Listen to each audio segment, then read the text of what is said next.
Euh, J'avoue que c'est une tâche redoutable quand je vois l'ensemble des personnes qui sont intervenues depuis ce matin en termes de profil, en termes de responsabilité au sein des ministères et dans les équipes de recherche, et aussi la diversité des sujets qui ont été abordés.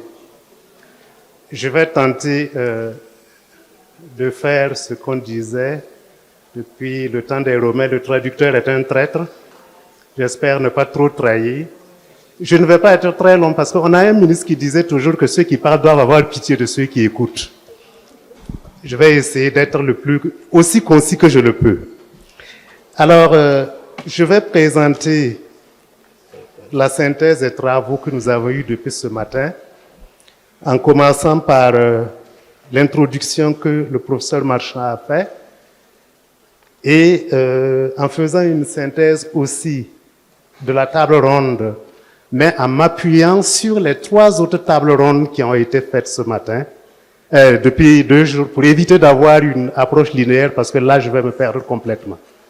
Et puis, je vais terminer en disant juste un petit mot sur la discussion générale qui a eu lieu. Et il y a quelques éléments seulement que je voudrais proposer, parce que je sais que ça a été très riche, très développé, avec des sujets très variés. Rappelons-nous que ce matin, Jacques a commencé par nous rappeler en quoi consistait notre table ronde de ce matin, partager les bonnes pratiques des réformes en cours à partir de l'échantillon des personnes intervenant au cours de cette table ronde-là.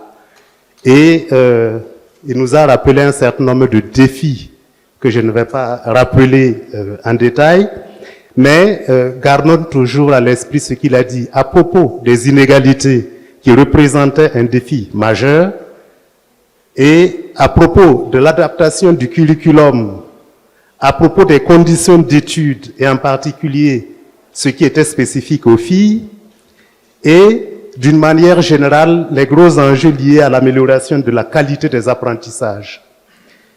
C'est à l'issue de cette introduction qui, en elle-même, remettait au cœur des débats l'ensemble de tout ce que nous avons discuté pendant ces 2 jours, que la table ronde a été ouverte.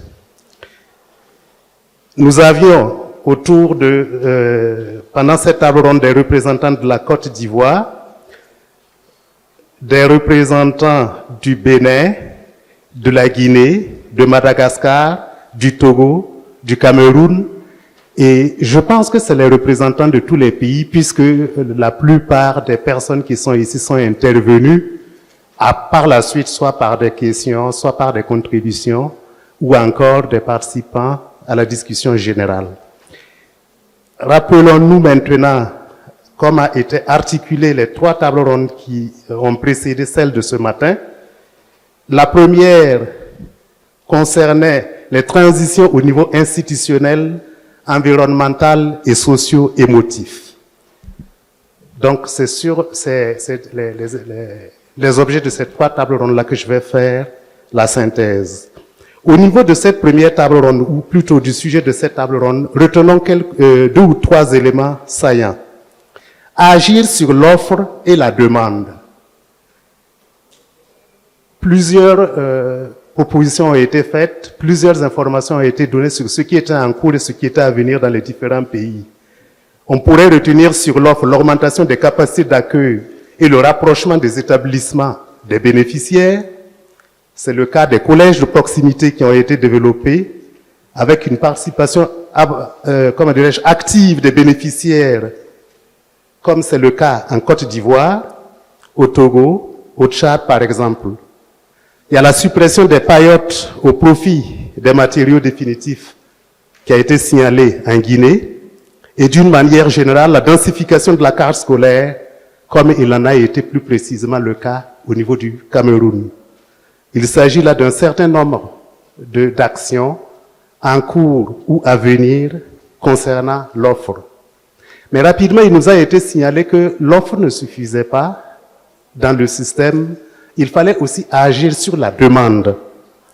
Et les représentants de Madagascar et même sur l'étude qui a été conduite sont revenus là-dessus, Et je pense aussi à l'étude qui a été conduite en Côte d'Ivoire, où il a été rapidement observé que ne pas jouer sur la demande pouvait avoir des conséquences sur la question, le système de scolarisation qu'on est en train de développer. Alors, sur la demande, il y a l'amélioration des capacités et de la disponibilité des ménages à inscrire les enfants à l'école et au collège.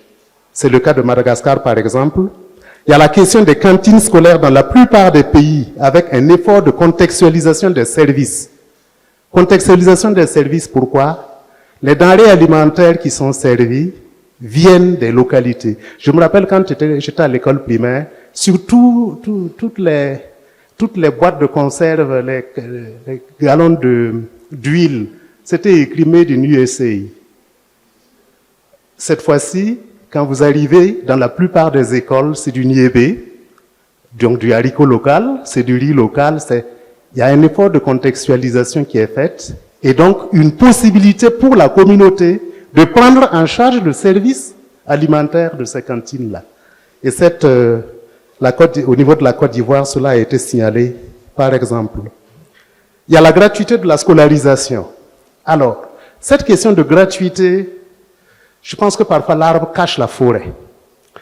On dit que c'est gratuit, mais en réalité, quand l'élève se retrouve à l'école, ses parents ont énormément de charges à payer. Parce qu'il est quand même paradoxal que lorsque c'est gratuit à l'école, il faille payer pour passer le certificat d'études primaires déjà. A fortiori le BEPC. Ça veut dire qu'on répercute certains coûts qu'on ne dit pas, et donc il y a des coûts cachés.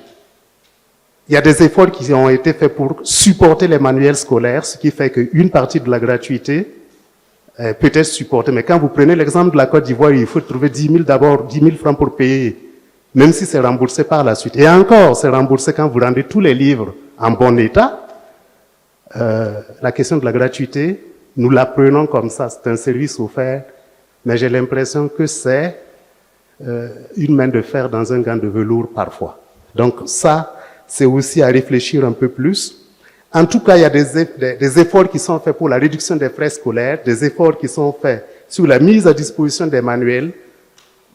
Et ça, c'est déjà pas mal, mais la plupart du temps, en tout cas, on essaye de faire en sorte que ces offres-là soient gratuites. Mais je signale aussi, parce que je viens de prendre la note, il y a beaucoup de pays aussi, et ça, c'est une observation qu'on a faite tout de même, et peut-être que vous l'avez observé aussi.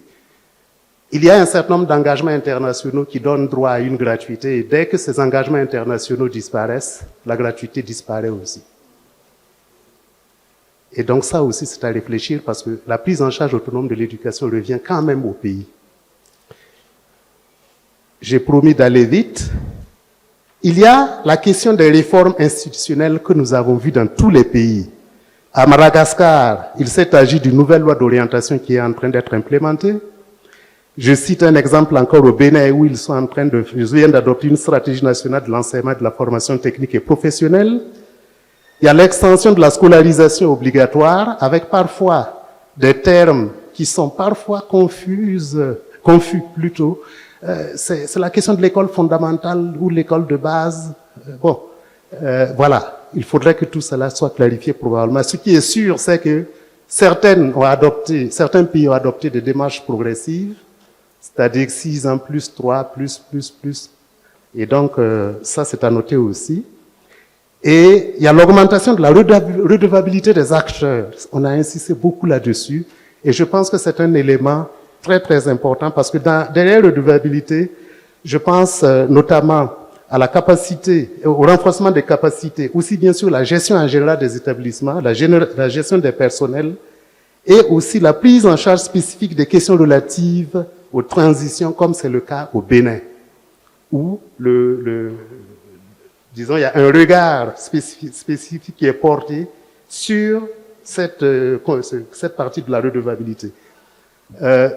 Les enseignants ont été aussi plus ou moins indexés, en tout cas, ont fait l'objet d'une attention particulière, parce que dans nos pays, remarquons quand même que les enseignants ne sont pas toujours fidèles aux tâches qui leur sont confiées, d'où parfois le clin d'œil aux enseignants contractuels, la Guinée a signalé un fort recrutement massif d'enseignants contractuels avec ce que cela suppose.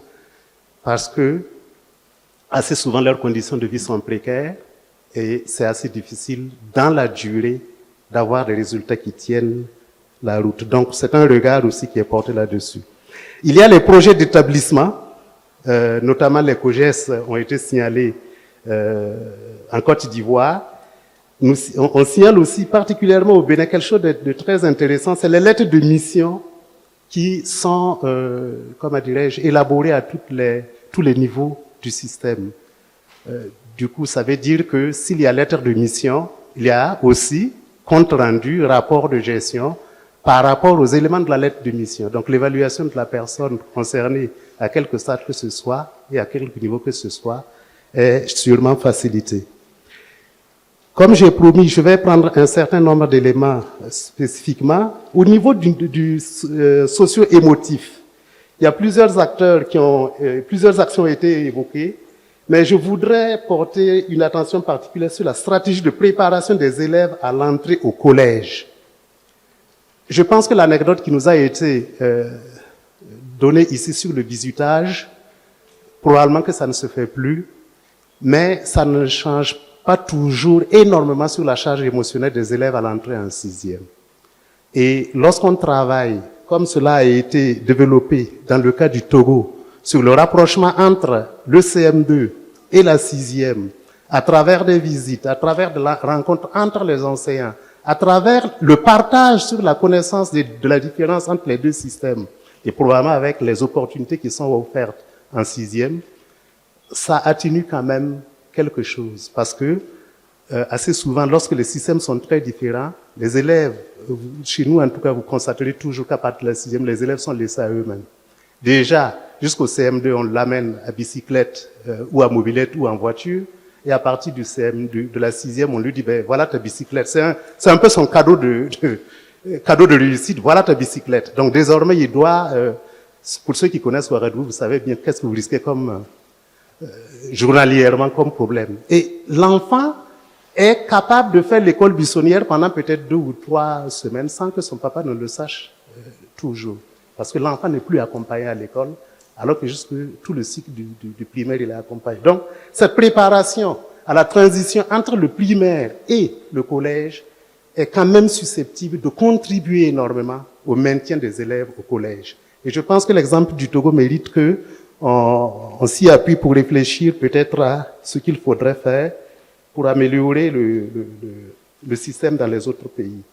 Il y a aussi la question des tests à l'entrée du collège que le Togo applique et que la Côte d'Ivoire aussi fait.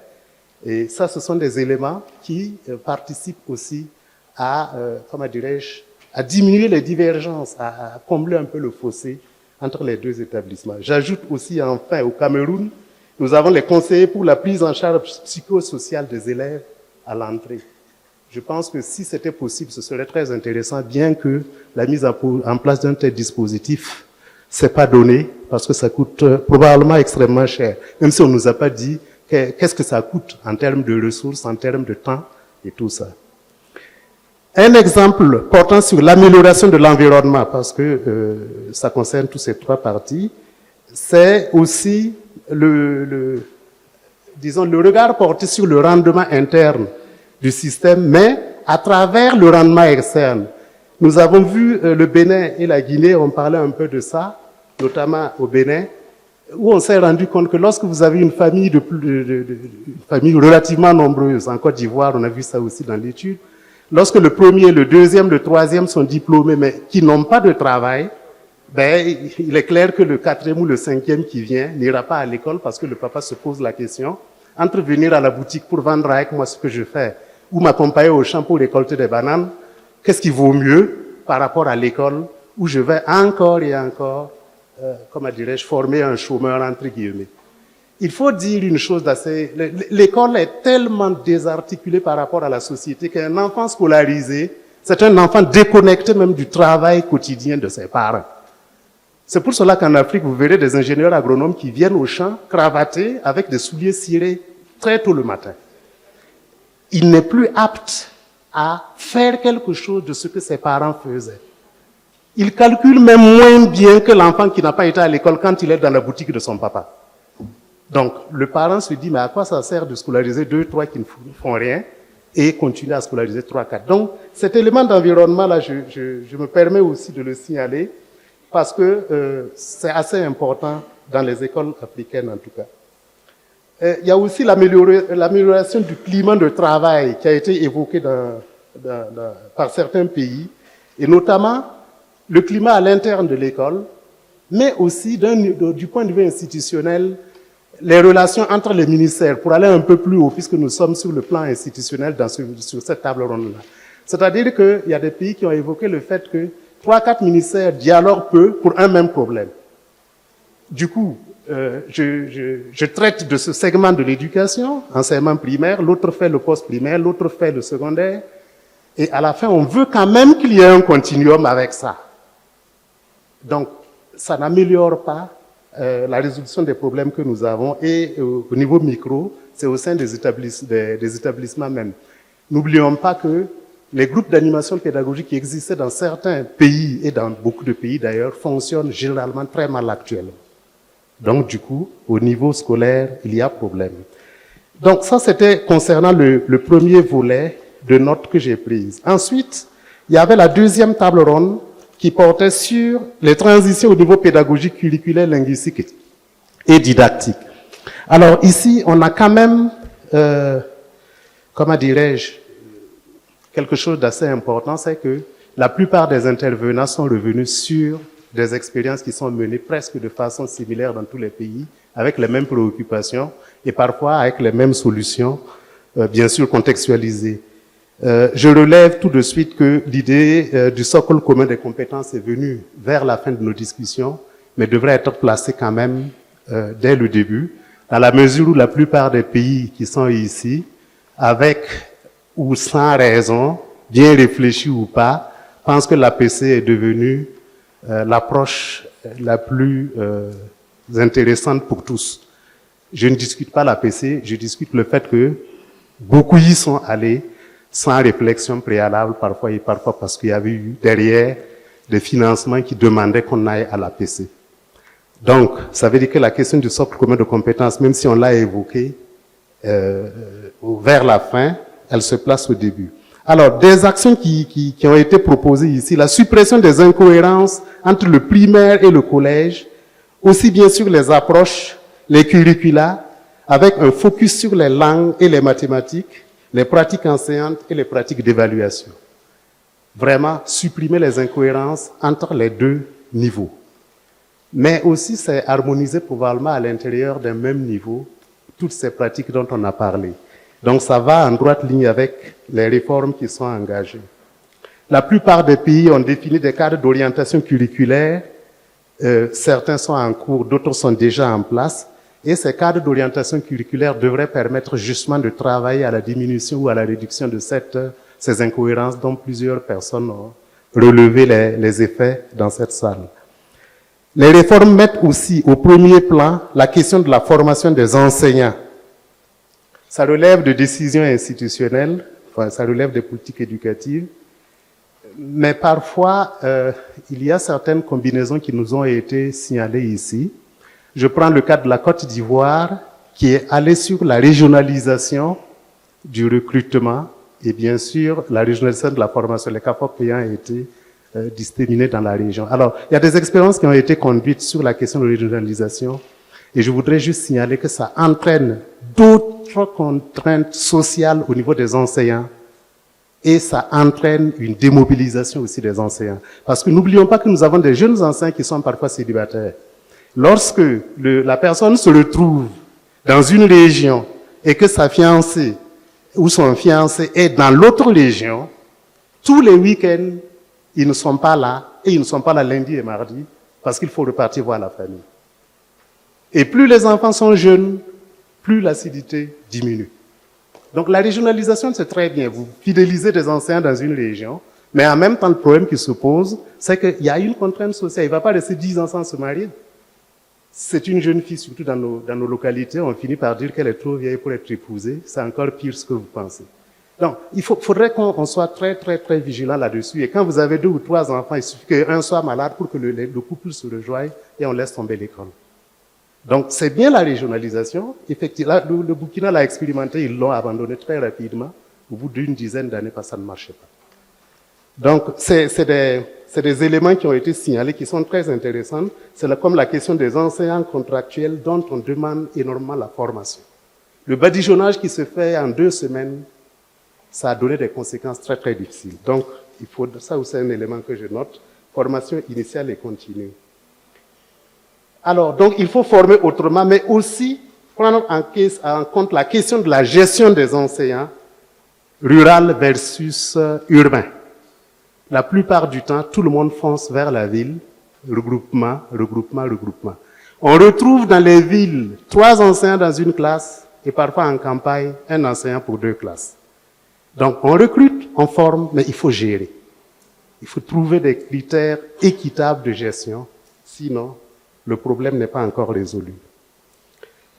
Donc, tous les pays ont eu recours ou ont en consolidation des réformes curriculaires, linguistiques, pédagogiques et didactiques pour améliorer les indicateurs généraux et notamment ceux relatifs à la transition. J'en viens maintenant à la 3e table ronde, surmonter les obstacles pour une transition plus inclusive. Donc, comme je l'ai dit, je regroupe les notes par objet de chaque table ronde. Alors, le focus est fait sur les obstacles rencontrés par les filles, sur les obstacles liés aux disparités régionales et notamment aux obstacles liés vécus en milieu rural. Le focus est fait aussi sur les obstacles liés à un ensemble de handicaps spécifiques et notamment audiovisuels et moteurs. C'est ce que nous avons écouté ici. Et pour surmonter ces obstacles, plusieurs initiatives qui couvrent à la fois la disponibilité des infrastructures, pour avoir l'adhésion des parents notamment, parce que les collèges de proximité, il faudrait les voir comme une augmentation d'offres éducatives, mais comme tout le monde l'a dit ici, c'est aussi pour avoir l'adhésion des parents qui veulent avoir l'œil sur leurs enfants et notamment sur les filles. Donc ça aussi, c'est un élément que j'ai relevé. Il y a aussi certaines ressources spécifiques qui sont adaptées pour certains handicaps. C'est notamment le cas que nous avons entendu pour les programmes en braille, le langage des signes et tout ça. Sur la question de réduction des disparités liées au milieu, il faut signaler quand même le cas de la Côte d'Ivoire, où le modèle de collège de proximité met vraiment au cœur du dispositif les communautés. Le terrain est donné par la communauté, entre guillemets pour le donner, parce qu'en fonction des régions, on achète comme ça a été signalé.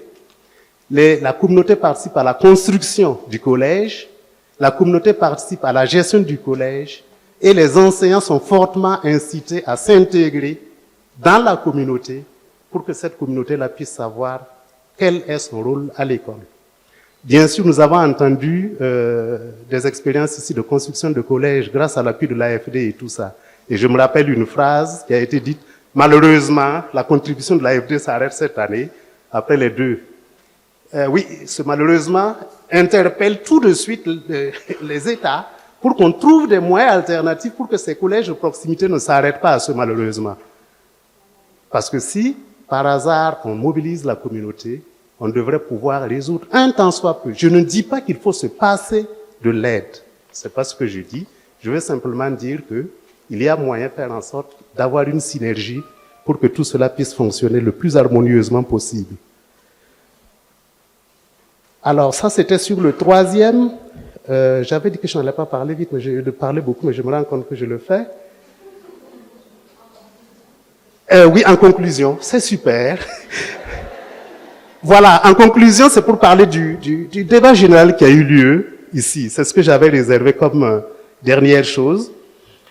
Ça a commencé par une expression d'un responsable qui a dit, et j'ai été un peu échaudé par cette histoire de recherche en clandestinité. Oui, c'est dommage parce que c'est dit comme ça, mais ça traduit dans la réalité, disons, un dysfonctionnement qui n'aurait pas dû avoir lieu. C'est une espèce de coupure entre le monde de la recherche et le monde autre, je dirais, comment dirais-je, praticien. Vous voyez, même quand nous faisons nos modèles de recherche en tant que chercheurs, nous partons consulter les enseignants pour avoir des données. On ne les considère pas comme des parties prenantes de la recherche. Ce sont des sources d'information. Donc même les praticiens que nous partons voir sont des sources d'information. Ce n'est pas réellement des participants de la recherche. On ne leur demande pas en réalité d'apprécier la qualité de ce que nous faisons parce que d'entrée on dit mais tu n'as pas le doctorat. Moi je. Bon voilà. C'est un peu ça. Et pourtant on prétend faire beaucoup de types de recherche. Et c'est la même chose pour les institutionnels, en l'occurrence ceux qui sont dans les ministères, auxquels nous voulons, comment dirais-je, nous approcher pour qu'ils mettent en œuvre ce que nous avons trouvé et qu'on estime être faisable. Donc je pense que c'est quelque chose qui est assez...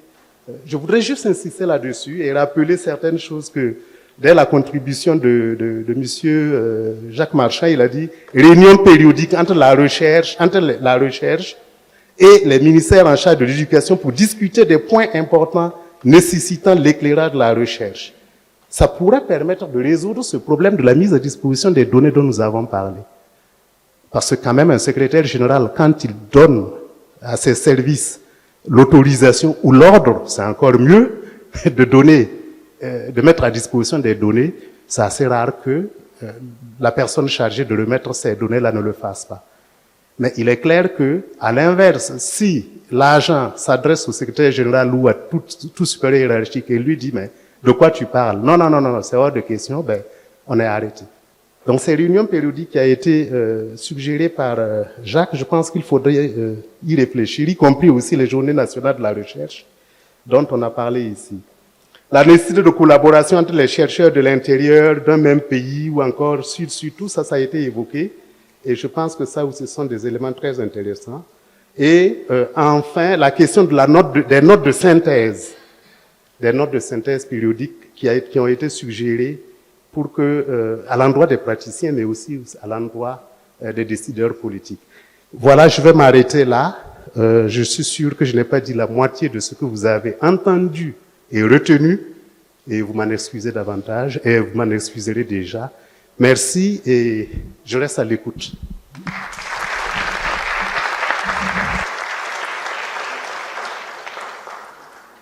Merci beaucoup Mathias pour cette brillante synthèse. Tu as effectivement rappelé les obstacles et les pistes qui ont été évoquées. Je vais donc laisser maintenant la parole au professeur Tube, justement, pour envisager des perspectives. Professeur.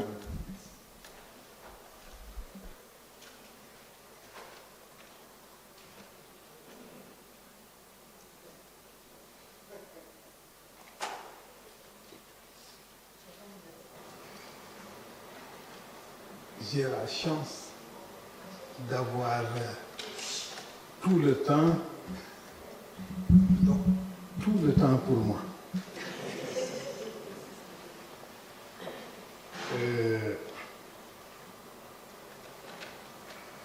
Mais je ne vais pas en abuser, ne vous inquiétez pas.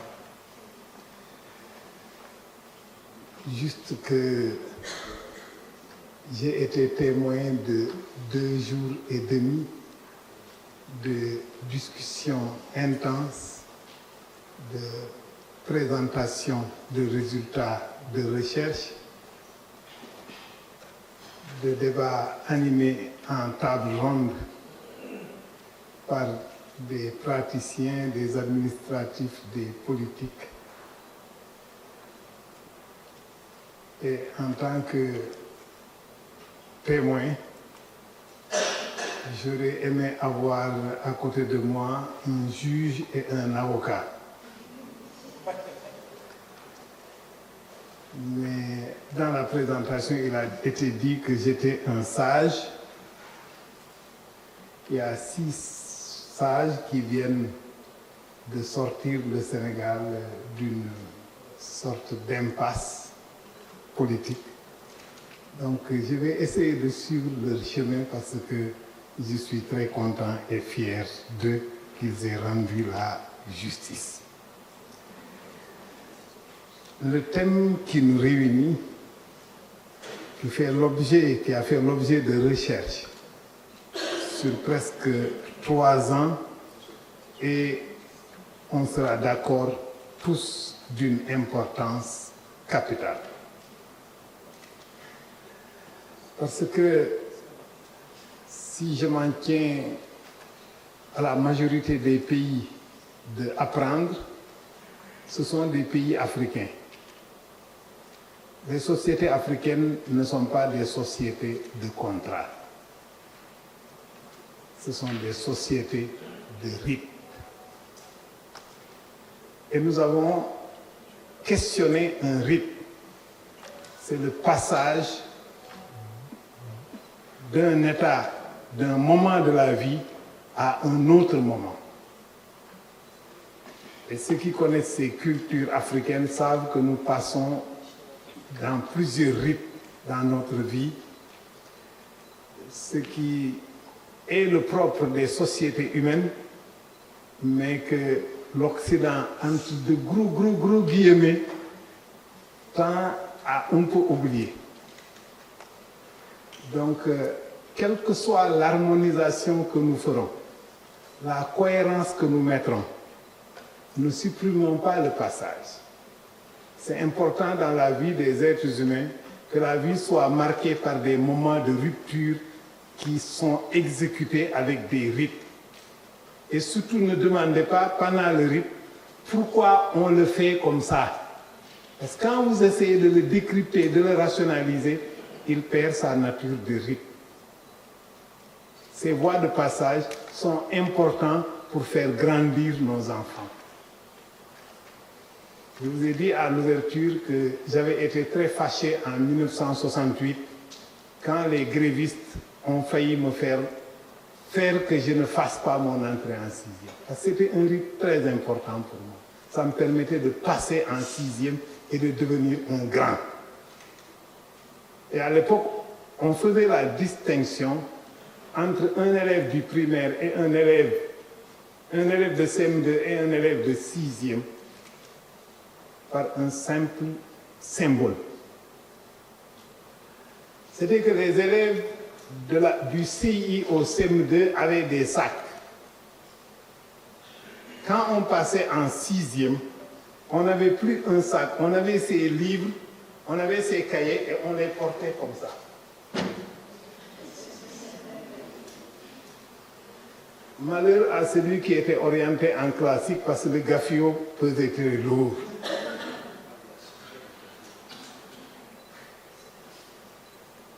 Nous avons pendant ces jours fait l'état des lieux sur les politiques publiques, sur les pratiques enseignantes, sur les contenus des enseignements, les curricula. Nous avons interrogé des systèmes éducatifs qui partagent beaucoup de choses en commun, mais qui s'exercent sur des sociétés de très grande diversité. Donc, nécessairement, à la mise en œuvre, on aura des distinctions, on aura des différences, on aura de la diversité. On a donc unité et diversité. Surtout que l'unité s'opère très souvent par le fait de l'ambiance internationale de la recherche sur les systèmes éducatifs qui impacte les sociétés africaines, qui souvent ne posent pas les questions, mais répètent les réponses. Nous avons interrogé les parcours scolaires, les ruptures, les goulots d'étranglement. Tout cela vous donne l'idée de quelque chose de très complexe. Et cette complexité, nous en avons cherché les déterminants, les acteurs, les impacts sur l'efficacité, qu'elle soit interne ou externe, les obstacles. Nous avons essayé de comprendre, nous avons posé des diagnostics, nous avons essayé de trouver des solutions de remédiation.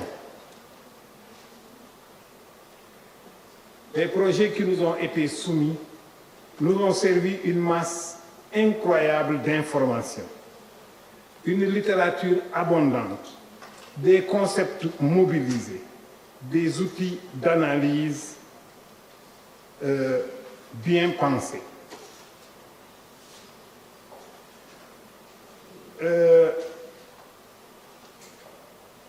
Pour moi, en tant que témoin de ce que vous avez dit, j'en ai tiré quelque chose, une sorte de métaphore. Pour moi, la transition, c'est un voyage. Et un voyage, ça se prépare. Surtout quand on traverse des frontières où les langues changent. Donc il faut se préparer à parler de nouvelles langues. Et cette préparation n'est pas du seul fait de l'élève. On dit souvent, l'élève n'a pas maîtrisé la compétence qui était attendue. L'élève ne sait pas lire, il ne sait pas calculer, il n'a pas atteint tel niveau. Je disais souvent à mes collègues universitaires enseignants, non, plutôt chercheurs, parce que les universitaires ont cela de particulier, ils exercent un métier pour lequel ils n'ont pas été préparés. On les déclare enseignants alors qu'on leur a appris à faire de la recherche et quand ils soutiennent une thèse, le lendemain, on leur dit vous êtes des enseignants. Alors qu'ils n'ont jamais enseigné, ils n'ont jamais appris le métier. Et je leur disais toujours, parce qu'ils distribuaient parfois affreusement de très mauvaises notes, je leur disais que la note évalue l'élève, mais évalue l'enseignant. Puisque l'enseigner, c'est entrer dans un rapport. Et un rapport est déterminé, les mathématiciens seront d'accord avec moi, par le numérateur et le dénominateur. Donc vous ne pouvez pas dire que c'est l'élève qui a échoué, c'est l'élève qui n'a pas compris, c'est l'élève qui n'a pas atteint la compétence, mais où est le second terme du rapport? C'est l'enseignant, l'effet maître, mais également tous les deux agissent dans un environnement. Et cet environnement, vous l'avez très sérieusement questionné. Nos systèmes éducatifs ont deux pieds, le public et le privé. On nous l'a rappelé dans une des conférences. Ces deux pieds sont d'égale dignité. Ils ont un service, une mission de service public qui est irréductible au mercantilisme, surtout pour le secteur public. C'est pourquoi, pour le secteur privé, c'est pourquoi il est nécessaire, comme on l'a rappelé, que tout cela soit encadré par l'État, même si l'existence des textes ne garantit pas leur application.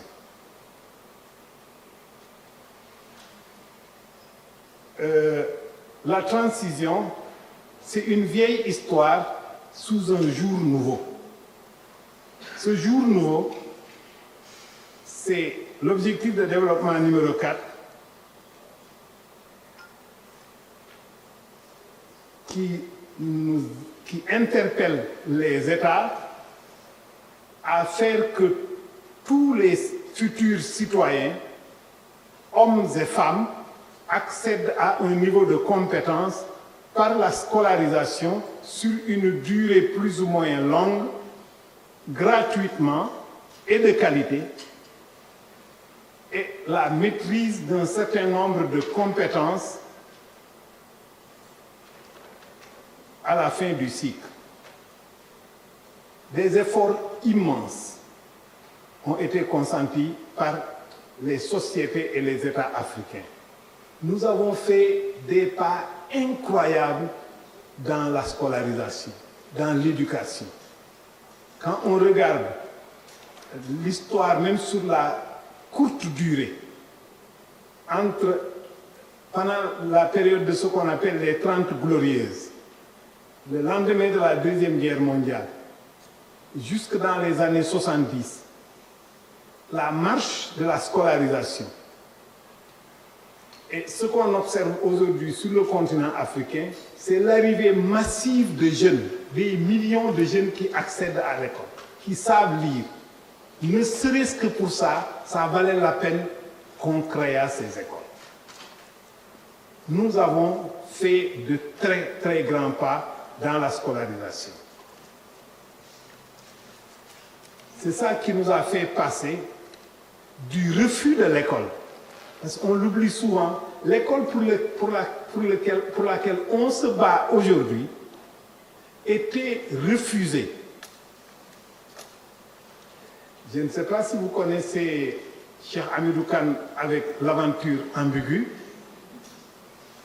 Le débat de la société Djalonké, c'est de savoir est-ce qu'on peut aller apprendre à lier le bois au bois, donc la technologie, ou à vaincre sans avoir raison, ce qui était la signification de la colonisation.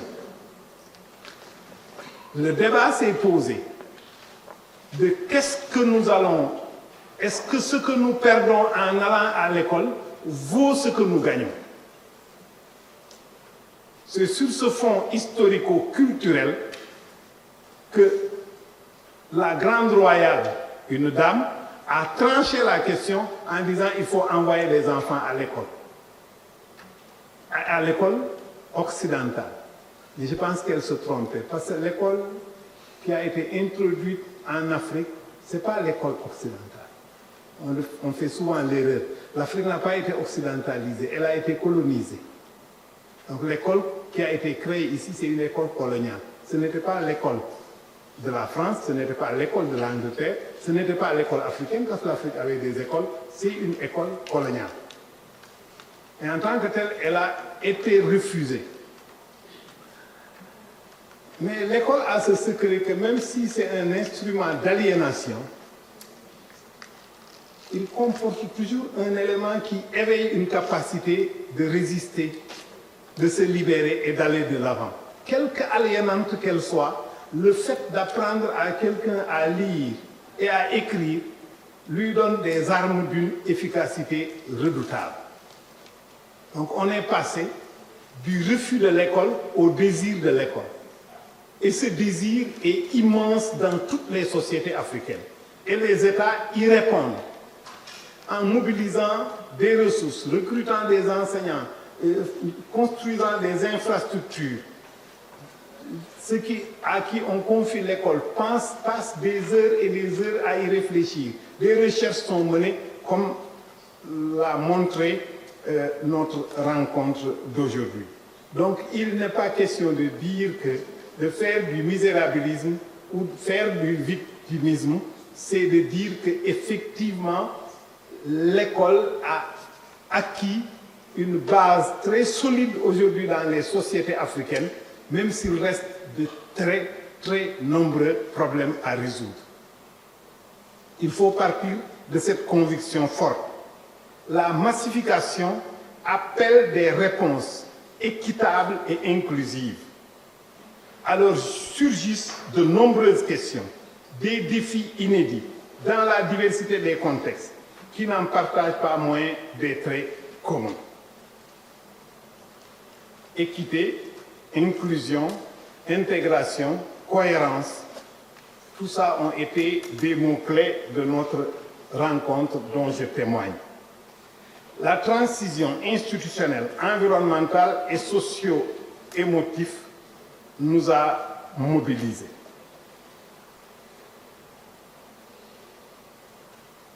Le système éducatif est une politique partielle dans les politiques publiques. C'est un secteur spécifique dans les politiques publiques. Aussi important soit-il, il n'est pas la totalité des politiques publiques. En conséquence, il peut agir sur certains facteurs, il peut agir sur certains déterminants institutionnels, environnementaux, socio-émotifs, mais peut rester impuissant sur d'autres, et ces autres agissent sur le système éducatif, mais ne relèvent pas de la politique éducative. Et ces interférences sont difficiles à gérer. Pour ce qui concerne le système éducatif, il peut agir sur le continuum scolaire, il peut agir sur les personnels du système éducatif, sur les infrastructures. On s'est retrouvé dans les discussions, ça m'a souvent rappelé que nous avons beaucoup de déserts scolaires. Et il faut s'en rendre compte. Et très souvent s'en rendre compte de façon physique, visible. C'est pourquoi il me semble qu'il serait important de réfléchir sur une cartographie scolaire. De voir, quand on a un collège, quelles sont les écoles élémentaires qui polarisent le collège. Que polarise le collège. Et rien que la visibilité géographique nous indiquera les actions à mener, ou en tout cas nous mettra sous les yeux les poches à combler et les déserts où il faut peut-être planter quelques nouveaux arbres. Le soutien ciblé aux apprenants. Par contre, il y a des facteurs sur lesquels l'école ne peut pas agir. Le système éducatif ne peut pas agir, mais qui impactent la transition. C'est les facteurs sociodémographiques, les niveaux de revenus, les inégalités sociales. L'école n'a pas pour mission de les éradiquer. Par contre, l'école publique a cela de particulier qu'elle appelle, surtout les francophones le comprennent très bien depuis Jules Ferry, qu'à l'entrée de l'école publique, l'école participe à neutraliser les inégalités sociales. Mais est-ce que nos écoles jouent encore ce rôle? En tout cas, pour ceux de ma génération, nous l'avons vécu, même si nous sommes allés dans une école très malthusienne, qui recrutait peu d'enfants qui devaient y aller. À l'entrée de l'école, des mesures avaient été prises pour faire que la compétition se passe juste au niveau de nos compétences d'intelligence, de nos intelligences, mais l'école permettait de neutraliser, de ne pas faire voir de quel statut social nous relevions. Et je vais y revenir pour vous dire un peu les conséquences que j'en tire. Et l'interconnexion de ces facteurs, les facteurs qui dépendent du système éducatif et les facteurs qui ne dépendent pas du système éducatif, leur interconnexion impacte positivement ou négativement la transition. Donc il est nécessaire de bien les maîtriser et de distinguer ce qui relève du système éducatif et de ce qui ne relève pas du système éducatif et qu'il faut poser à d'autres secteurs.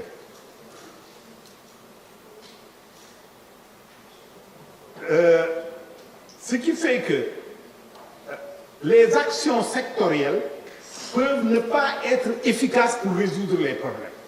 Donc une vue holistique du problème, tout en étant conscient de ce qui relève de l'école et de ce qui ne relève pas de l'école. C'est pourquoi dans l'analyse, il est important de procéder à une approche analytique qui sépare les facteurs et les regarde les uns après les autres, mais il y a un deuxième moment que la recherche doit opérer, le moment de la synthèse, pour faire se rencontrer, s'interconnecter tous les facteurs qui agissent sur la transition. Très souvent, nous privilégions l'approche sectorielle et surtout sous la dictature des données statistiques, nous nous enfermons dans une approche analytique qui sépare les différents éléments, mais le second moment du retour sur l'objet en tant que totalité est souvent absent de notre réflexion et je pense qu'il faut les reconnecter pour retrouver la complexité.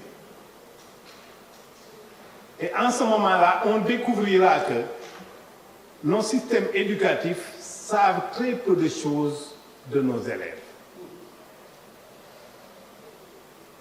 Qu'est-ce que les systèmes éducatifs savent de l'école, de l'élève? L'état civil et ses performances scolaires.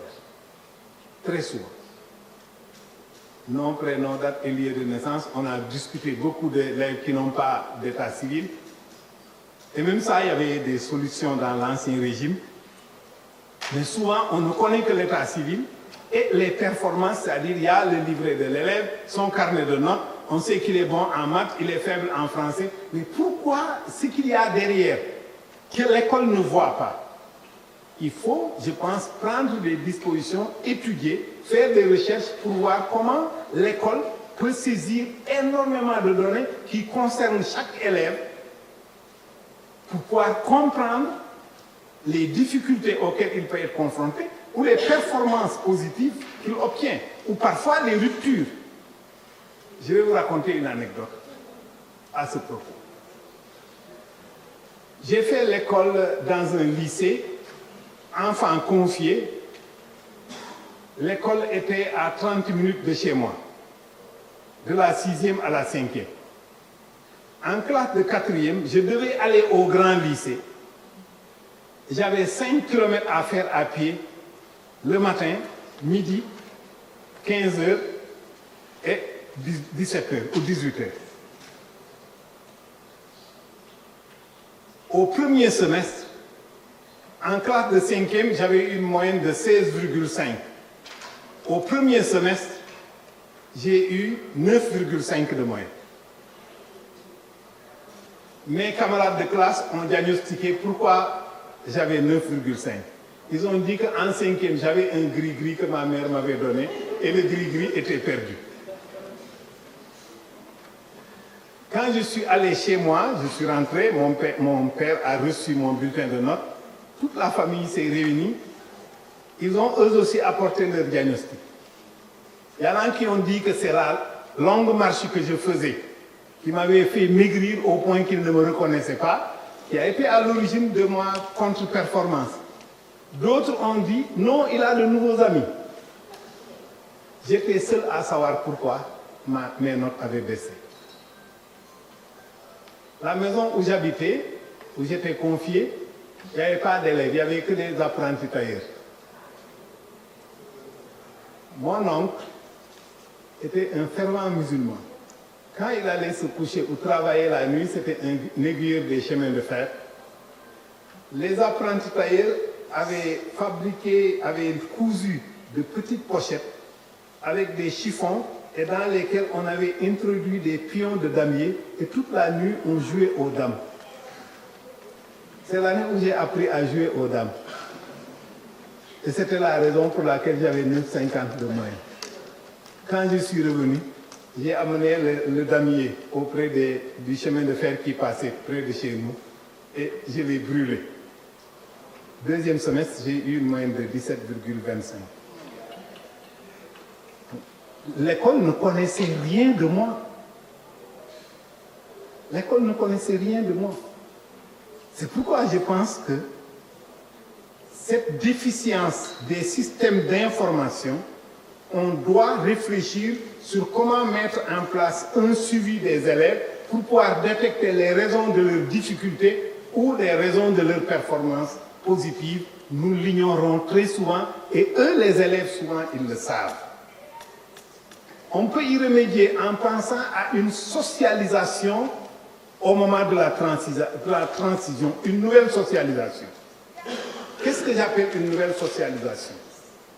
Il y a l'activité sportive ou le scoutisme, qui est une bonne école de socialisation.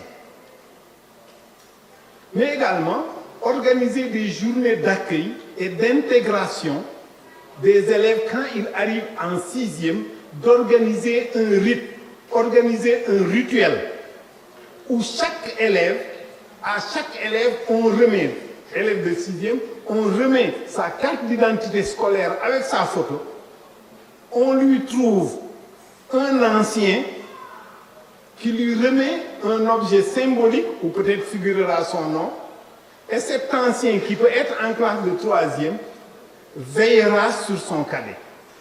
On les met en couple.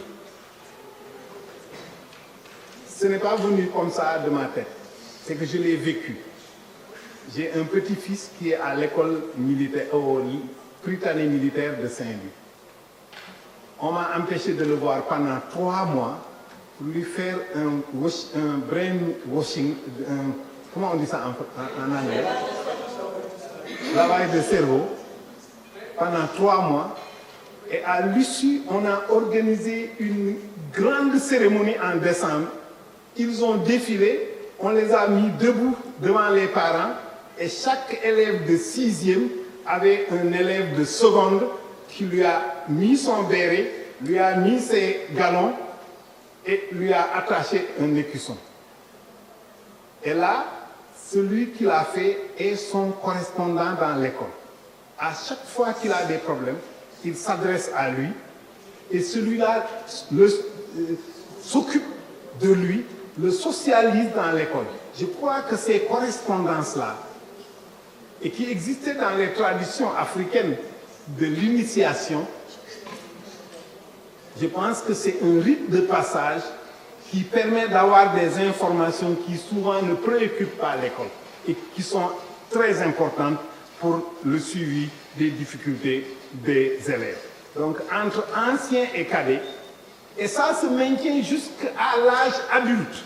Quand je rencontre parfois des élèves de l'école militaire, j'ai été au Prytanée, oui, celui-là, c'était mon ancien.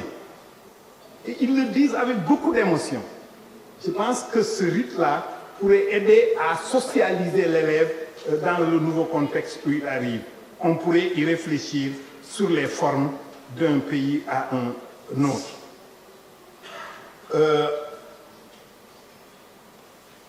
La deuxième direction, c'est la transition pédagogique, linguistique et didactique.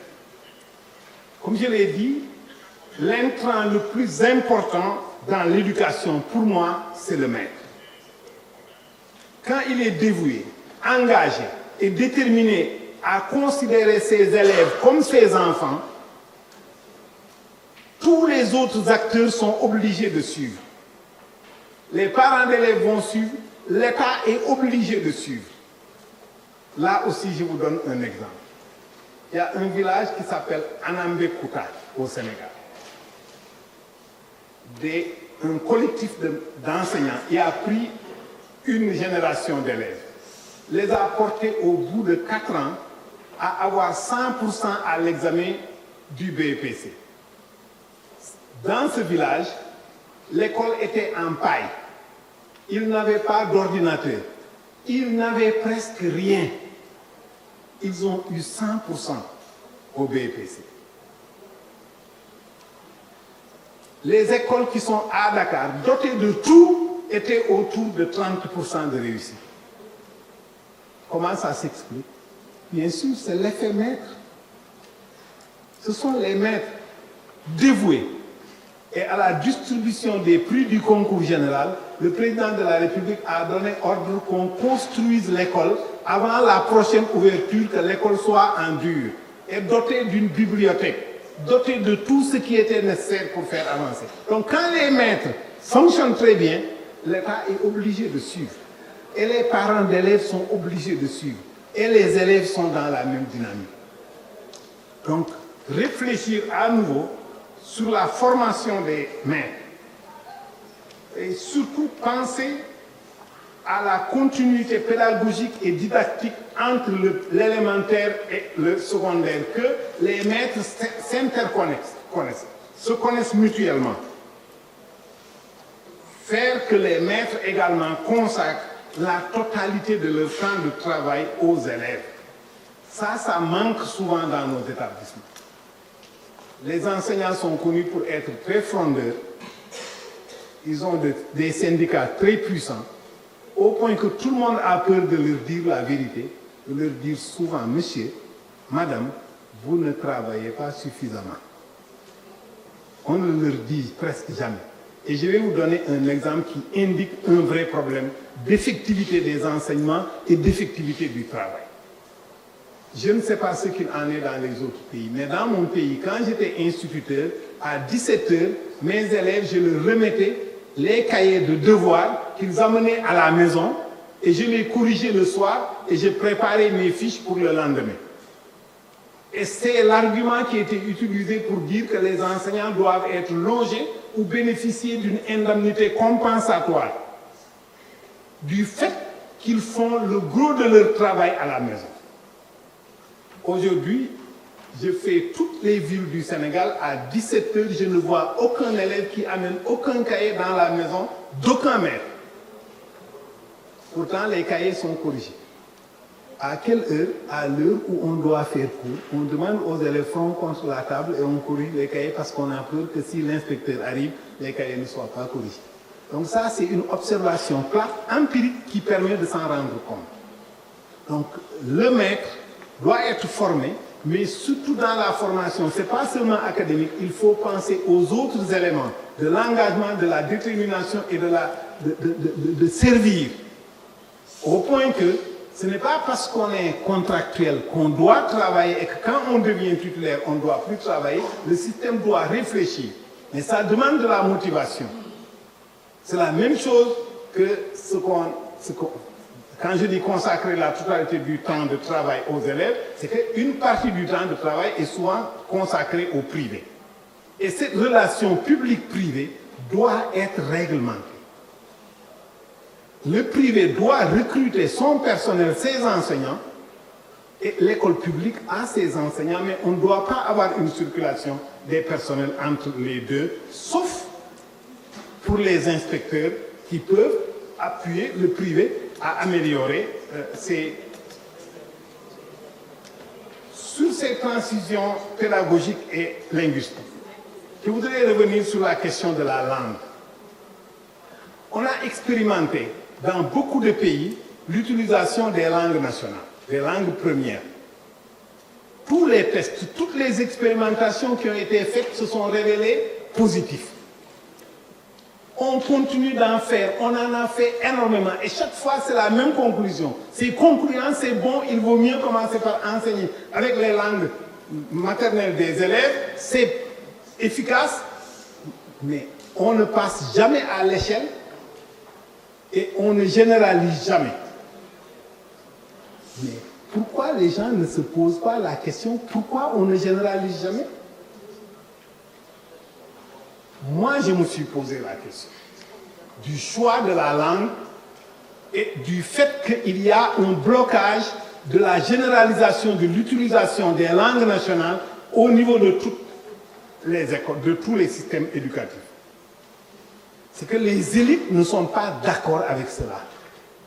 Quand vous les interrogez, tous disent « je suis panafricain, je suis pour les langues nationales, je veux qu'on les applique, qu'on les mette dans les écoles. » Mais quand vous commencez à le faire, les enseignants, les premiers, retirent leurs enfants des classes où on enseigne en Wolof ou en Sérère et ils les mettent dans les classes où on enseigne en français. Parce que très souvent, la langue première dans les familles, ce n'est plus le Wolof, ce n'est plus le Sérère, dans les familles des élites. Et ça, c'est un problème, je pense, qu'il faut étudier. Et pour l'étudier, je pense qu'il serait intéressant de faire une recherche sur les tests qui ont été faits sur les langues, les expérimentations qui ont été faites sur les langues nationales. Qui étaient les élèves qui étaient enrôlés là-dedans? Comment se sont comportés les différents segments de la société par rapport à l'utilisation des langues nationales? Cette recherche nous éclairerait sur le fait que les langues nationales ne sont presque nulle part généralisées. Parce que les élites résistent à cette généralisation.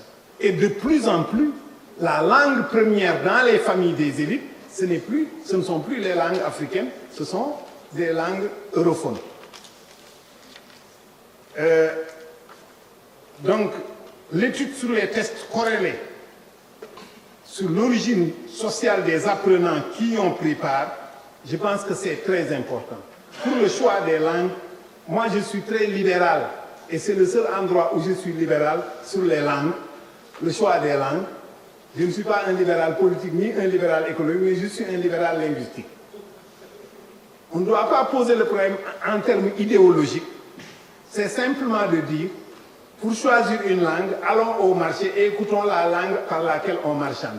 Et on choisit cette langue, quel que soit le lieu. Allons au marché, parce que toutes les personnes qui vont au marché, quelle que soit la langue maternelle qu'ils ont, s'ils arrivent au marché, il y a une langue qu'ils parlent, ou deux langues.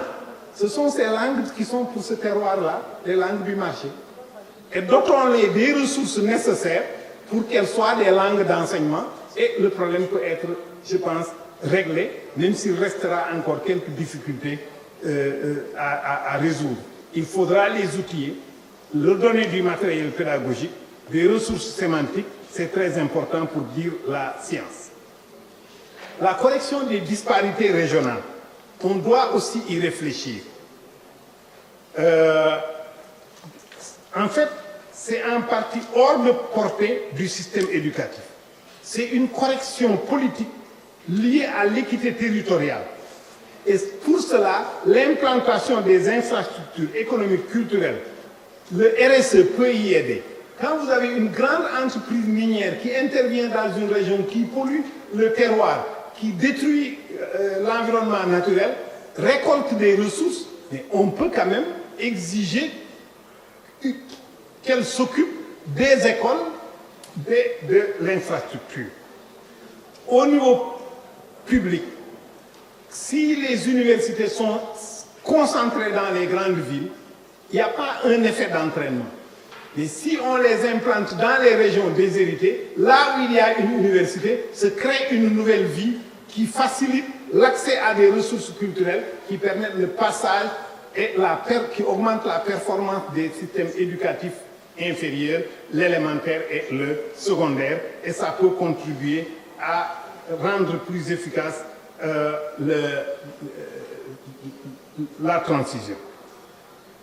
Sur l'affectation des enseignants, je pense qu'il y a un problème. C'est extrêmement difficile à résoudre, mais c'est un problème, et je le mets sur la table.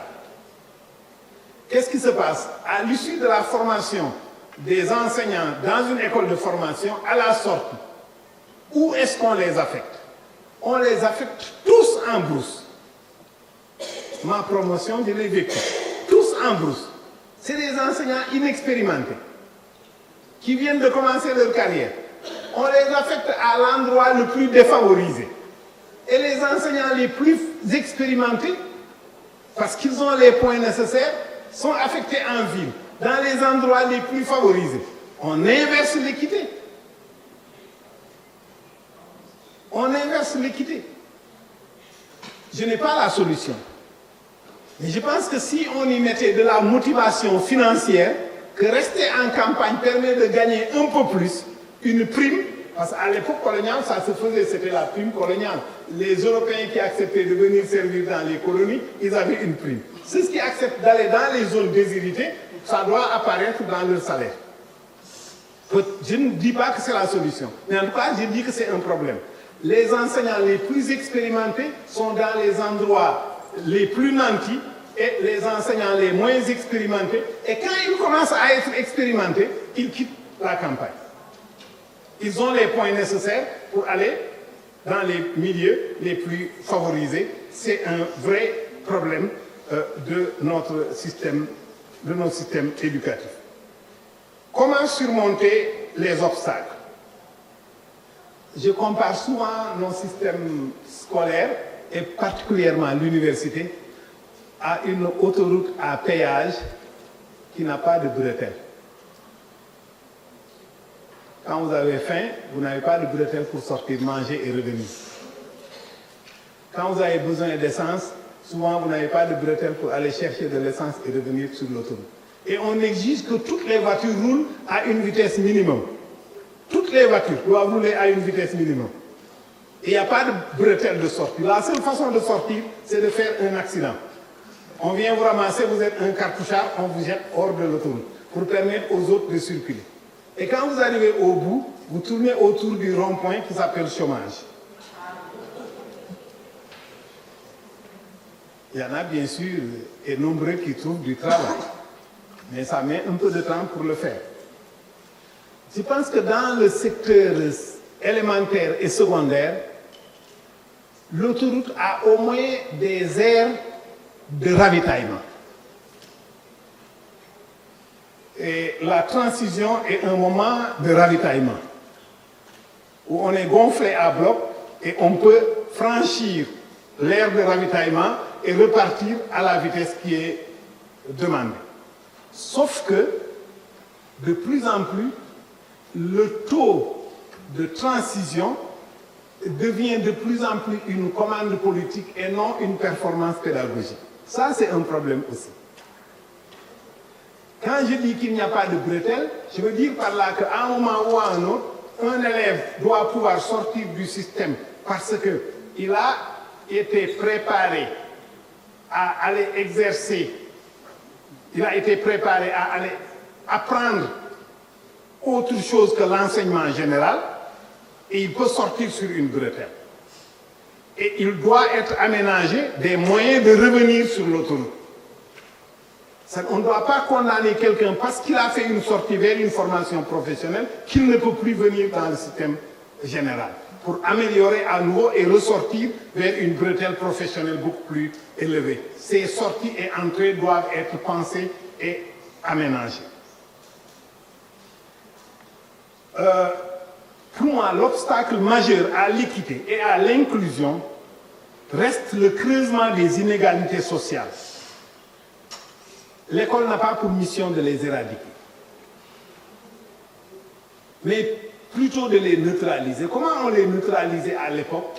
Je me souviens, quand je suis allé à l'école, je venais d'une famille très défavorisée. On m'avait donné l'uniforme, on me donnait du lait, on me vaccinait. Il y avait la santé, on s'occupait de ma santé, on me donnait des manuels scolaires. Avec cela, il n'y avait, quand vous arrivez à l'école, vous ne pouvez pas distinguer qui vient de telle ou de telle famille. Et psychologiquement, c'est très stabilisant pour les élèves qui viennent des milieux défavorisés. Il restait donc la compétition. Vous ne vous sentiez pas dans une situation de culpabilité. Il restait la compétition. L'école donc avait neutralisé les origines sociales des élèves. Mais à l'époque, il y avait la mixité scolaire. Dans les écoles, vous trouviez les fils de ministres à côté de fils de pêcheurs, à côté de fils de paysans, et on ne pouvait pas les distinguer. C'est ça qui faisait que le confiage était possible. Parce que celui qu'on confiait, la famille ne s'occupait que de le nourrir et de le loger. Mais le reste était pris en charge par le système scolaire et ça égalisait les chances. Mais aujourd'hui, à quoi on assiste? De l'expérience que j'ai, avec le privé qui s'installe au niveau des écoles préscolaires et élémentaires, on a deux systèmes scolaires. Ceux qui sont capables de payer le privé à un haut niveau payent ce privé, ce qui fait que vous ne pouvez plus prendre les enfants de votre frère qui ne peut pas payer, parce que si vous les amenez, vous ne pouvez pas payer pour la totalité des enfants, donc vous gardez juste pour vos enfants. Et je sais aujourd'hui que mon fils, la somme qu'il dépense par année sur un seul de ses enfants, mon père ne l'a pas dépensé sur toute ma scolarité. Qui l'a dépensé? C'est la République qui l'a dépensé pour moi. Et qui me donnait les mêmes chances que tous les autres, même si on était un petit groupe. Par malthusianisme du système scolaire, on était un petit groupe. Mais aujourd'hui, cela n'est plus possible. Donc, on a explosé la mixité scolaire. Ceux qui fréquentent les écoles sont issus des mêmes milieux sociaux. Et souvent, le système public s'étant dégradé, parce qu'à l'époque, ceux qui allaient au privé, c'était ceux qui avaient échoué au public. Maintenant, c'est le contraire. Et ceux qui n'ont pas les moyens de payer, ne pouvant pas payer, ceux qui payent ont un système scolaire à eux. Mais le plus pernicieux, ce n'est pas ça. C'est que de plus en plus, les États créent des écoles d'excellence. Je suis militaire, je prends le cas du Sénégal, école Maria Moba, école d'excellence de Diourbel, et ainsi de suite. Les enfants mis dans le système privé arrivent en classe de CM2, font l'examen, parce qu'il y a un examen spécial pour ces écoles spéciales, ils font ces examens et entrent dans l'école spéciale à qui on consacre énormément de ressources budgétaires et d'où sont exclus les enfants déshérités et on donne légitimité aux enfants des élites qui accèdent à ces écoles d'élite. Ça devient légitime parce qu'ils ont réussi au concours. Mais le concours cache les disparités sociales qui sont à l'origine de la réussite.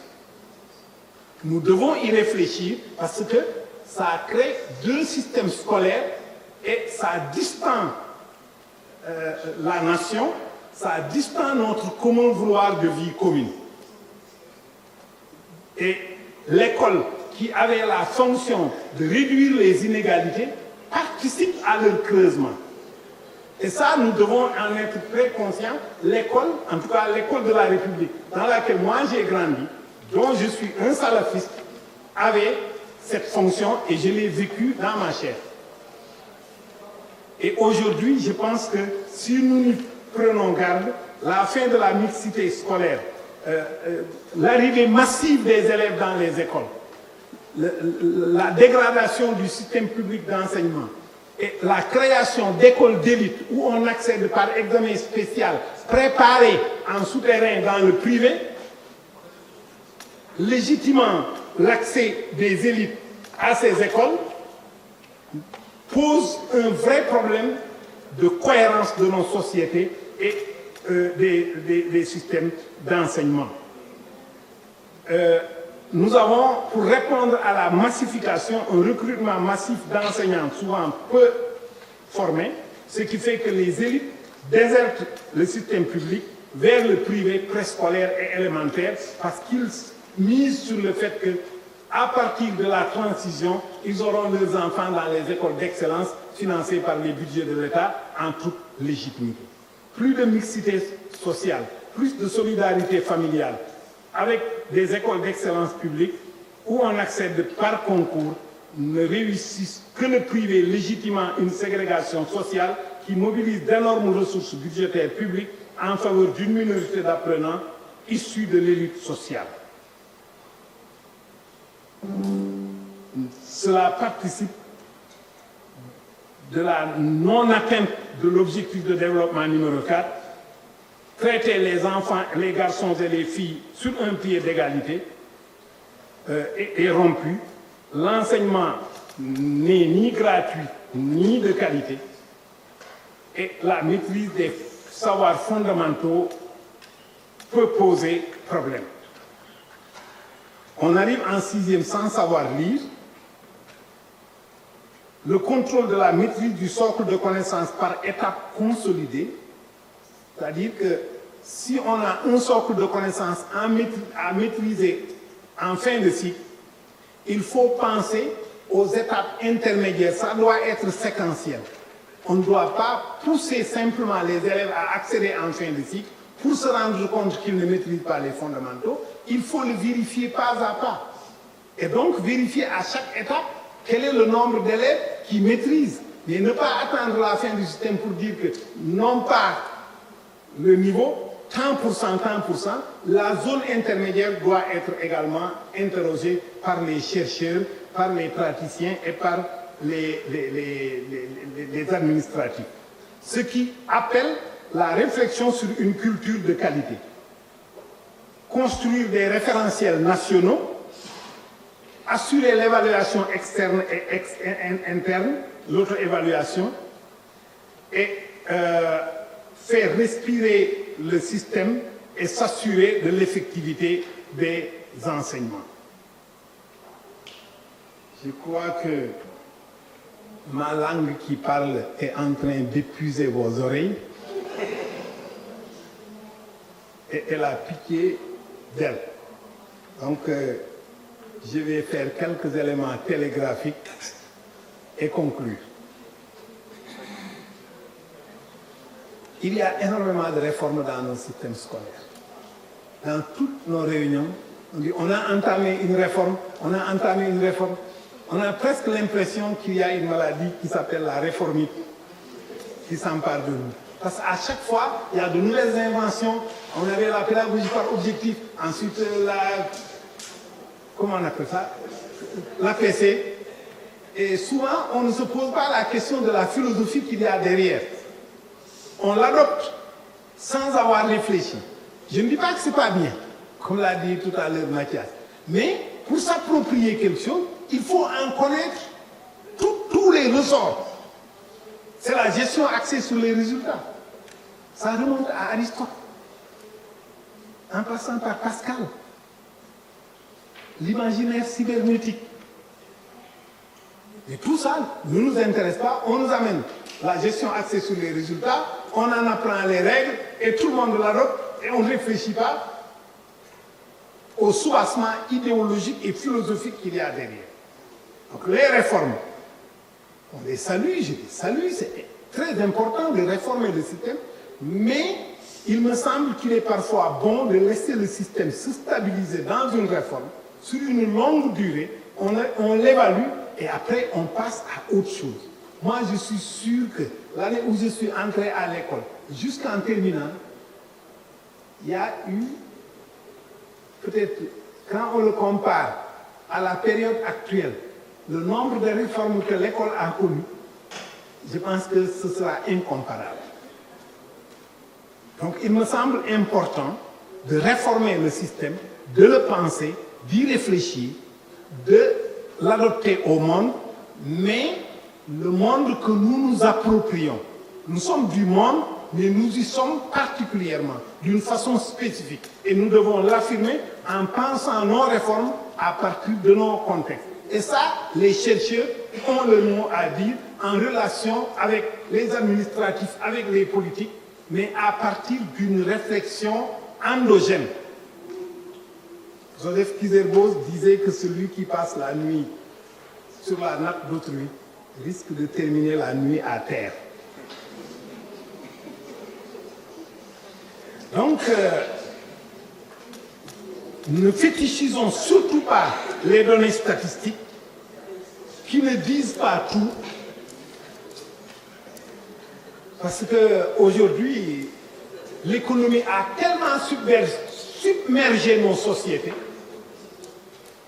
l'économie a tellement submergé tous les autres aspects de nos sociétés, le social, le culturel, tout est l'autonomie de l'économie qui exige à la société de se conformer à elle. Au lieu que l'économie se conforme à la société, c'est maintenant la société qui doit s'adapter à l'économie, qui est totalement déconnectée de la société. Et dans cette économie, tout est en termes de chiffres, de statistiques. PIB, salaire, revenus, montée des prix, inflation. Et tout est chiffré. Il y a une dictature des chiffres, mais nous devons les remettre à leur place. C'est des outils qui nous permettent de penser. Les chiffres ne sont pas la pensée. Ils nous permettent de penser. Mais cette fétichisation des données statistiques, nous devons nous rappeler que ces données statistiques ne disent pas tout. Et ne peuvent pas tout dire. L'homme, l'être humain, est un être de culture. C'est pourquoi il n'est pas calculable et il n'est pas programmable. C'est les ordinateurs qui sont programmables. Nous, on n'est pas programmable. Un ami juriste m'a donné l'exemple qu'au Mali, avec la gestion axée sur les résultats, ils avaient dit que si la performance de l'administration, si le téléphone sonne 5 fois, il faut décrocher. Sinon, vous n'avez pas respecté l'efficacité de l'administration. Les fonctionnaires maliens ont fait que le téléphone ne sonne que 3 fois. Donc les chiffres étaient toujours atteints. Ça, c'est l'humain. Il est improgrammable. Il n'est pas calculable. C'est un être d'imprévu. Et les élèves avec eux. Les élèves sont des humains. Donc, ne réduisons pas les choses simplement aux chiffres, qu'on a atteint 80%, 90%. Mais quelle est la réalité? Quelles sont les compétences acquises par l'élève? Est-il capable de résoudre les problèmes? Est-il prêt à être formé pour devenir un bon citoyen? Ça, les chiffres ne le diront jamais. ChatGPT ou quoi que vous preniez, ils ne remplaceront pas les humains parce que nous, on n'est pas programmables. Et c'est quelque chose de fabuleux que nous ne soyons pas programmables. Donc, en conclusion, je vous le dirai en une phrase, il nous faut parvenir à une transition qui intègre, mais surtout inclut les apprenants. Et en conclusion de la conclusion, nous avions tiré la conclusion aux journées de l'expertise francophone que si apprendre réussit vraiment son projet, c'est qu'à l'issue du projet, il doit mourir. Vous vous rappelez également que je vous ai dit que transition au XIVe siècle voulait dire agonie. Je ne suis pas mortifère. C'est pourquoi je ne veux pas qu'apprendre meure. Je veux qu'il ressuscite au 3e jour de sa mort pour monter au ciel à droite du Père. En quoi faisant? C'est qu'on crée des apprendre dans chacun des pays, des 26 pays d'apprendre. Et après, apprendre, Paris peut disparaître. Et là, on n'aura plus les problèmes de... La recherche a été menée, je ne suis pas au courant.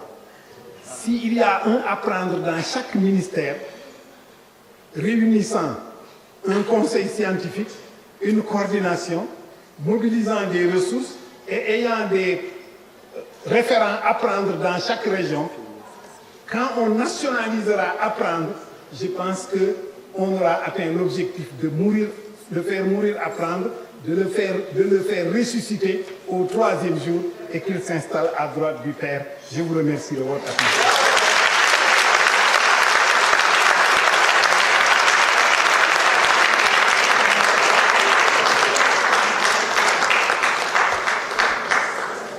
Merci beaucoup, professeur, pour ces mots.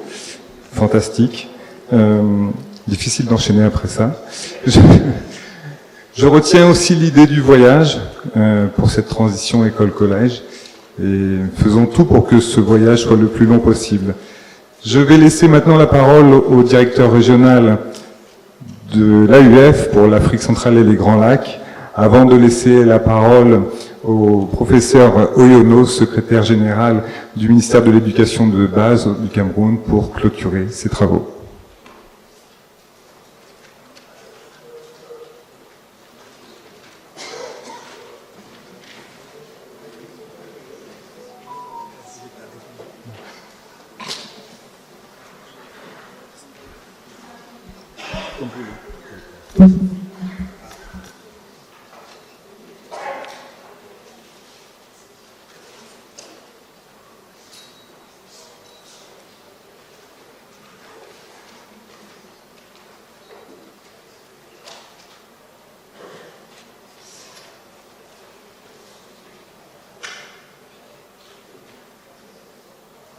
Alors, vraiment difficile de prendre la parole après cette présentation du président du conseil scientifique, mais comme il se doit, je dois prononcer mon mot de clôture en reprenant donc les modalités à l'accoutumée.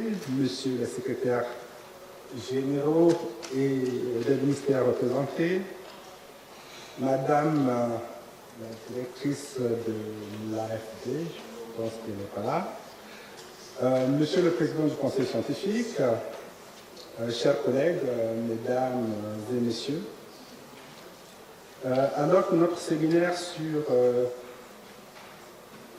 les politiques publiques et le continuum éducatif touche à sa fin, je tiens à exprimer donc ma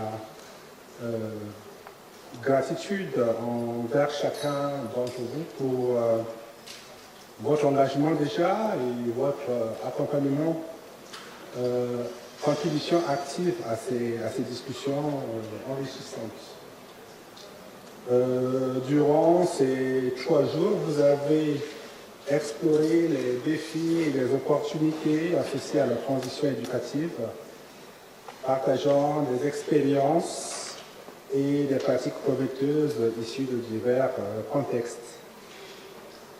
Les échanges et les débats ont mis en lumière l'importance cruciale d'une approche holistique et inclusive pour améliorer les transitions éducatives. On a évoqué ici la nécessité de prendre en compte les aspects culturels, les aspects économiques, les aspects politiques qui sont souvent à la source des inégalités qu'on observe. Vous avez discuté des voies pour surmonter les obstacles institutionnels, environnementaux et socio-émotionnels. Vous avez souligné l'importance de l'alignement curriculaire et pédagogique pour faciliter un parcours éducatif cohérent et soutenu. Les recommandations et les perspectives d'action partagées lors de la table ronde finale offrent une feuille de route précieuse pour l'avenir. C'est encore l'occasion ici de remercier le président du conseil scientifique, le professeur Choub. Les différentes recommandations invitent effectivement à poursuivre nos efforts collectifs pour une transition école-collège plus réussie et équitable à travers des politiques éducatives innovantes et inclusives. Je tiens à remercier spécialement nos intervenants, nos modérateurs et l'ensemble des participants pour leur précieuse contribution, votre expertise et votre passion pour l'éducation enrichit les discussions et paver la voie vers des actions concrètes. Et les actions à mener sont nombreuses. Il reste également de nombreux défis à relever. On a beaucoup parlé de compétences, de curricula, de lutte contre les déserts scolaires, mais je pense qu'il y a aussi une violence dans cette transition qui a été évoquée ici, qui est aussi une renaissance. Et le souvenir personnel que j'ai, c'est un passage vers un milieu des grands, avec la peur qui accompagne ce passage, le passage vers un nouvel environnement où on passe, ou en tout cas je suis passé d'un enseignement mélangeant langue maternelle et langue française à un enseignement complètement français, à 100% en français.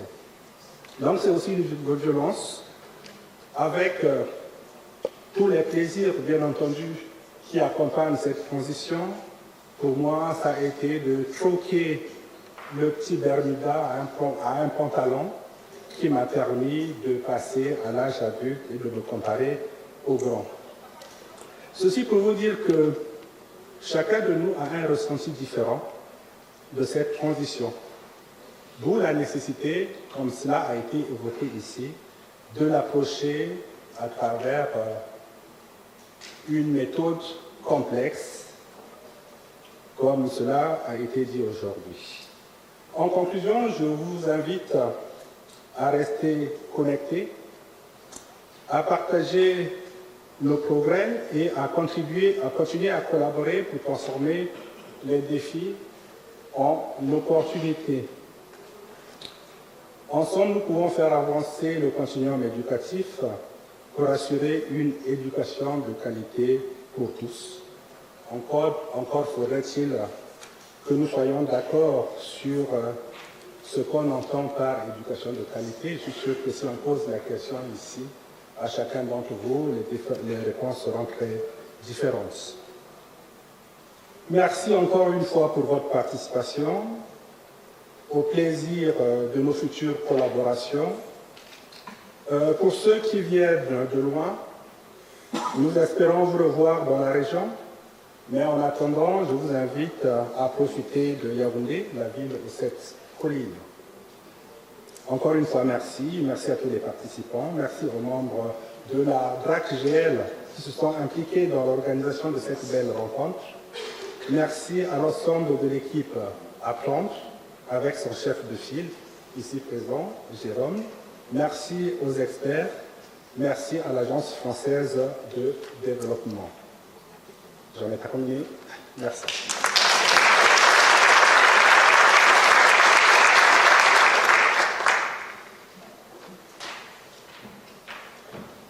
Merci beaucoup, Monsieur le Directeur.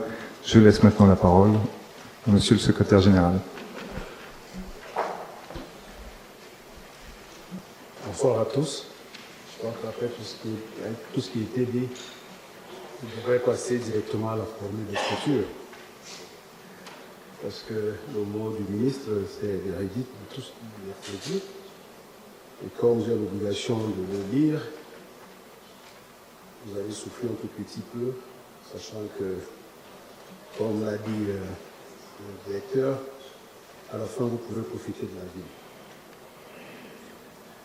Monsieur le directeur régional de l'Afrique centrale et Grand Lac de l'AUF, chers collègues secrétaires généraux des ministères en charge de l'éducation venus du Bénin, du Tchad et du Togo, mesdames et messieurs les partenaires au développement, monsieur le président du conseil scientifique du programme Apprendre, experts et chercheurs venus des 4 coins du monde, mesdames et messieurs les inspecteurs généraux des ministères en charge de l'éducation, mesdames et messieurs les directeurs des services centraux des ministères en charge de l'éducation, distingués participants en vos rangs, titres et grades respectifs, mesdames et messieurs, d'ici quelques minutes, les lampions du séminaire de recherche en éducation de Yaoundé vont s'éteindre. Cela va faire place à un vide dans nos cœurs, nous qui commencions déjà à nous habituer à votre affectueuse et intellectuelle présence. Mais qu'à cela ne tienne, il va rester que pendant les 3 jours passés ensemble, il s'est agi de restituer puis de discuter les études menées dans 14 pays d'Afrique centrale, d'Afrique de l'Ouest et ceux des Grands Lacs sur le thème « Accompagner le développement du cycle fondamental, l'enjeu de la transition école-collège ». La pertinence de cette thématique réside dans sa nature centrale et son caractère actuel pour l'atteinte par nos pays de l'ODD 4 pris sous le prisme de l'accès, de la qualité et l'achèvement du cycle fondamental, doublé d'une transition réussie entre l'école et le collège. Vos cogitations, vous éminents chercheurs, secrétaires généraux du ministère, représentants des États tels que la Côte d'Ivoire, la Guinée et Madagascar, ont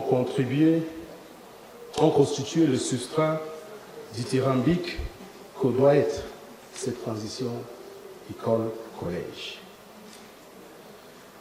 À travers un examen méticuleux et scientifique de la problématique des transitions au niveau institutionnel, environnemental, socio-éducatif, curriculaire, linguistique ou didactique, vous avez su démêler les chevaux pour indiquer les pistes qui permettraient de surmonter les obstacles rencontrés pour des transitions plus inclusives. Distingués participants, mesdames et messieurs, prenant avantage de vos analyses, des recommandations reconnues pertinentes ont été formulées et adoptées par tous. Elles viennent ainsi sceller sur le marbre les travaux de cette assise stratégique. Ces recommandations constituent désormais un vivier référentiel sur lequel les décideurs pourront s'appuyer pour adresser de façon efficace la question de l'enseignement fondamental dans les systèmes éducatifs, de développement similaire à celui du contexte des recherches ici présentées et discuter. C'est le lieu pour moi d'adresser une fois de plus à tous les partenaires ayant soutenu cette aventure du Cameroun la gratitude des administrations de l'éducation des pays du continent africain concernés par cette restitution. Qu'il me soit permis de singulariser ici la gratitude à l'AFD au Cameroun, sous la direction du professeur Vigili Dabo, l'AUF et son directeur régional Afrique centrale et Grand Lac, le professeur Kiyungu, la coordination du programme à prendre sous le leadership de M. Jérôme Biato, le conseil scientifique du programme sous la présidence du professeur Thibault, tous les éminents chercheurs et experts qui ont modéré, rapporté ou contribué aux plénières, tables rondes et panels, concédez-moi de ne pas les citer pour le peur d'en oublier certains. Dans la même veine, je tiens à exprimer tout le satisfecit de Monsieur le ministre de l'Éducation de base du Cameroun, le professeur Laurent Sège et Tundingwa, par ailleurs président de la Commission nationale pour l'UNESCO. Distingués participants, mesdames et messieurs, ayant rendu le sentiment de mon patron, il ne reste plus qu'à formuler le vœu d'un merveilleux retour à tous dans vos pays, familles et lieux de travail respectifs. Au nom du ministre de l'Éducation de base, je déclare donc clos les travaux du séminaire international de recherche en éducation de Yaoundé sous le thème « Accompagner le développement du cycle fondamental, l'enjeu de la transition école-collège ». Vive la coopération internationale, vive le Cameroun et son ministre-chef, son Excellence M. Paul Biya, président de la République. Je vous remercie pour votre aimable attention.